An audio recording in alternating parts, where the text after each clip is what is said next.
logic. Yesterday, President Trump, after leaving the summit, told reporters that you had discussed Canada's participation in the Golden Dome defense system. Yep. He raised the price tag to $71 billion, or zero if Canada were to... Is that in Canadian? Or? If to participate, US dollars, I believe. Well, so that he's not the only one sharing that. He said it would be a separate deal from any tariffs deal. What can you share about that discussion and where your thinking is now on that project? Well, look, a couple of things. One is that, and part of the spirit, unfortunately, of these discussions is that the world is a much more dangerous place, and the threats that face Canada, face other countries, have shifted quite dramatically. We can see exactly, unfortunately, in very tragic respects, what's happening in the Middle East as we speak, in terms of threats from ballistic missiles, the necessary to have ballistic missile defense. Canada, our geography is less and less of a shield, of a natural shield in those respects, Russia is an aggressor. Other hostile states are in prospect, terrorist organizations as well. We need to protect ourselves. That's part of the reason why, well, those are the reasons why we've started with the over-the-horizon radar scheme with the Arctic, which is one component of a broader protection that needs to be put in place. There are many reasons why partnering in this case, not all cases, but in this case, partnering with the Americans would make ready, as you know, in NORAD, and this is a potential extension of that. But these are live, ongoing discussions, you know, we'll continue to pursue them as long as they make sense for Canada. Journal de Montréal. Oui. Est-ce que M. Trump est revenu encore une fois sur son fantasme de 51 minutes dans vos conversations privées avec lui? Et si oui, qu'est-ce que ça dit sur l'état des négociations et sur le respect? Vous avez beaucoup parlé de respect la dernière semaine et du respect qu'il voue au Canada et à vous-même. Non, et il y en a beaucoup de respect pour le Canada. Donc il l'a pas mentionné du tout? Non.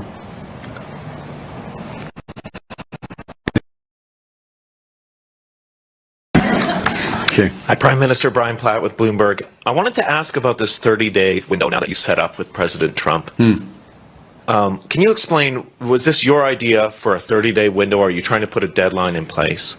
And is retaliation still, I mean, do you move to retaliation if this 30 days expires without a deal? What's the rationale here, and what happens if you don't get to a deal?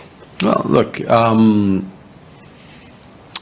there are many aspects of the relationship with the United States, and many of your good questions have touched on them, from security, border security, commercial, financial, otherwise. We don't want to, with respect to the specifics around specific tariffs, it's necessary. There's certain decisions that can be taken given that information, given the relative perspectives, and quite often in negotiations, having a form of deadline is helpful to concentrate the mind, and that can be the case here. The teams are working well. There's exchange of information, exchange of ideas, and having that focus will be helpful. What was the second part of your question? Retaliation. You have not retaliated for doubling of steel and aluminum. No, we have not yet. We retain the flexibility in order to do so, and we are looking, but I will say one thing which is related to that, which is we are looking very actively about the risks from third party or third country flows of steel, and mainly steel, but possibly aluminum, into Canada. And the need to provide protections from that. So we're looking at the modalities and ways of doing that, and we're very alive to that. That's the first. We're also, of course, looking to provide liquidity and other support to the firm. So, look, we